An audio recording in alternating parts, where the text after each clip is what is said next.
Good morning friends. ये पिछले week में पूरे हालात बगड़ गए जो कि हम बोल रहे थे। तो निफ्टी ने थर्सडे को ही बहुत बड़ा फॉल दिया और जो भी लेवल थे 50 डीएमएस 20 डीएमएस वो सभी तोड़ दिए। तो आज फिर से हम बात करेंगे। निफ्टी ये रेंज में चल रहा है, लेकिन जो थर्सडे का हाई और लो है वो हम ख्याल में रखेंगे। और दूसरी बात यह है कि अगर ये यहाँ से घूम जाता है तो कोई बात नहीं, वर तो ही ये हायर टॉप ये बनेगा। अगर ये लेवल टूट जाता है तो फिर लोअर बॉटम बनेगा और उसका और भी डाउन ट्रेंड शुरू हो जाएगा। तो ये ख्याल में रखिएगा कि अगर ये लेवल से घूम जाता है तो ही higher top and higher bottom formation हो सकता है, वरना ट्रेंड रिवर्सल हो जाएगा।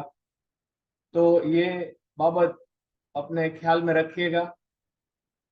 बैंक निफ्टी वो भी एक रेंज में घूम रहा है, लेकिन ये जो उसका रेंज है वो अभी तक टूटा नहीं। तो तब तक जी ये टूटता नहीं तब तक ये कहाँ से भी ये रेंज चली आती है, वो सपोर्ट के लिए काम करेगी। वो है 43400 और उसका रेजिस्टेंस है 45000। तो ये 45000 क्रॉस नहीं होता है या 43400 ब्रेक नहीं होता है तब तक वो ये रेंज में घूमती रहेगी। लास्ट टाइम हमने पहली बार इंडिया वीक्स का जिक्र किया था और आप देख रहे हैं कि जैसे ही उसने ये ब्रेकआउट दिया ट्रेंड लाइन का, मार्केट पूरा थर्सडे को गिर गया। अभी ये यहाँ से रिजेक्ट हुआ है, लेकिन अगर ये सपोर्ट लाइन से फिर ऊपर चला जाता है तो बहुत ही बड़ा सेल ऑफ दिखेगा और उसमें ये 22 तक जाने की उम्मीद है, क्योंकि इतना कंसोलिडेशन के बाद ये जो ब्रेक आता है तो वो बहुत ही बड़ा फॉल की तरह काम करेगा। रीजन कोई भी हो, आप ख्याल रखिएगा।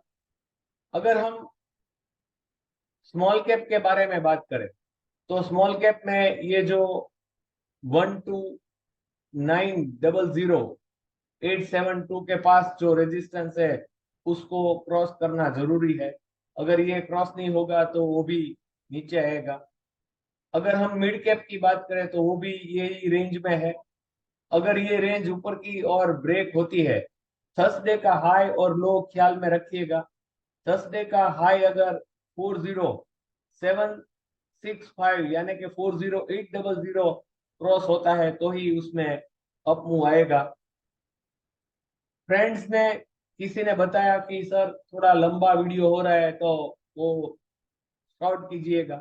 तो आज हम जो सेक्टर में कुछ नहीं है उसमें हम ज्यादा बातचीत नहीं करेंगे। ये ऑटो सेक्टर में यही रेंज चल रही है, जब तक ये ऊपर की साइड में ब्रेक नहीं होगा तब तक ऑटो में कुछ मूवमेंट नहीं आएगी। कमोडिटी में भी ये जो थर्सडे वाला हाई और लो है उसको ख्याल में रखिएगा। उसमें भी कुछ, जब तक ये ब्रेक नहीं होगा कुछ नहीं होगा। अगर हम कंजम्पशन के बारे में बात करें तो वो भी यही रेंज में घूम रहा है। यहाँ पे अभी तक ये सपोर्ट लिया हुआ है, लेकिन वो यहाँ पे भी सपोर्ट था, वो कितना चलेगा वो अभी मालूम नहीं। एनर्जी भी वही रेंज में है। जब तक ये जो पिछले वाला बड़ा कैंडल बना था उसका हाई और लो ब्रेक नहीं होता तब तक उसमें भी कुछ बढ़ने की उम्मीद नहीं है।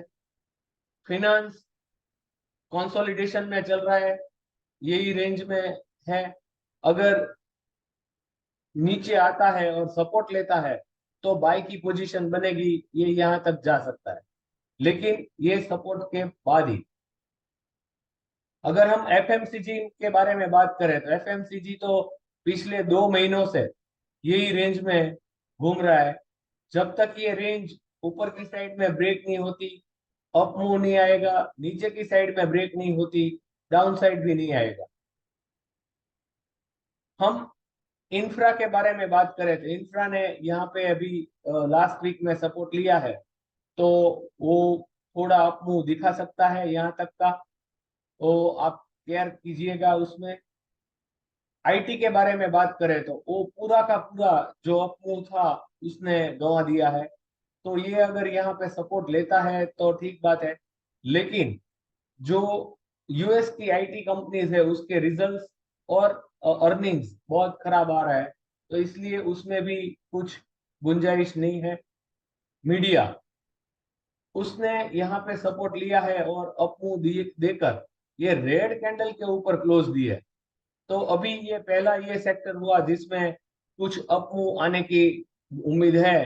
तो मीडिया का सेक्टर आप ख्याल में रखिएगा, मीडिया के स्टॉक में भी आप ख्याल रखिएगा, क्योंकि उसमें ये सपोर्ट लेने के बाद ये जो क्लोज है वो ऊपर की साइड में दिया हुआ है। तो हम पहला सेक्टर जो ख्याल में रखेंगे वो मीडिया है। हम मेटल के बारे में बात करें तो मेटल यहाँ पे सपोर्ट लेके अगर ये सपोर्ट टिकता है तो उसमें उम्मीद है कि वो यहाँ तक जा सकता है। तो मेटल में थोड़ा अप मूव दिखा देगा हमें, तो थोड़ा अप मूव दिखाई देगा। तो मेटल के स्टॉक्स को भी आप ख्याल में रखिएगा, लेकिन ये जो सपोर्ट है उसके बाद ही अगर वो टिकता है तो ही हम बात करेंगे। एमएनसी, ये जो थर्सडे का हाई और लो है उसमें वो ये क्रॉस नहीं कर पाया, तो नीचे जाने की उम्मीद है। ये जो सेक्टर है फार्मा, उसने बड़ा अप मूव दिया और पूरे के पूरे स्टॉक्स वहां पे चल दिए। तो हम ये सेक्टर को ध्यान में रखेंगे। तो पहले वाला था मीडिया, दूसरे वाला है वो फार्मा, और तीसरा वाला आगे आएगा हेल्थ केयर।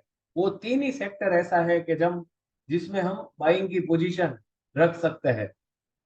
हाँ, ये जो गैप है वो अभी कवर नहीं हुआ है, तो इसको यहाँ तक और उसके बाद क्रॉस करना जरूरी है।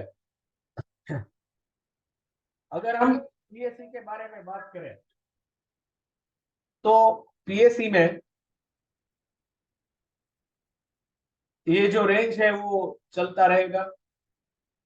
अगर हम पीएसयू के बारे में बात करें तो पीएसयू ने अभी मुंह दिया है, लेकिन यहाँ पे कंसोलिडेशन हो रहा है। हम रियलिटी के बात करें तो उसमें भी ये कंसोलिडेशन चल रहा है। सर्विस सेक्टर अगर यहाँ पे सपोर्ट लेता है ट्रेंड लाइन का तो वो हायर बॉटम हायर टॉप बन सकता है। तो ये चौथा सेक्टर है, उसमें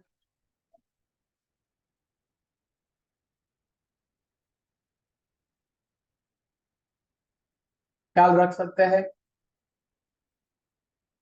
ये भी अल्फा, उसमें भी कंसोलिडेशन चल रहा है, जूनियर में भी चल रहा है, प्राइवेट बैंक में भी यही चल रहा है। तो जैसे मैंने बताया हेल्थ ही ऐसा है जिसमें अप मूव आ सकता है, तो उसमें ख्याल रखिएगा।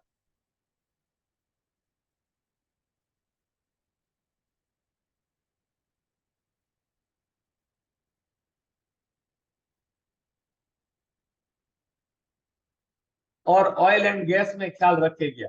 Thank you very much.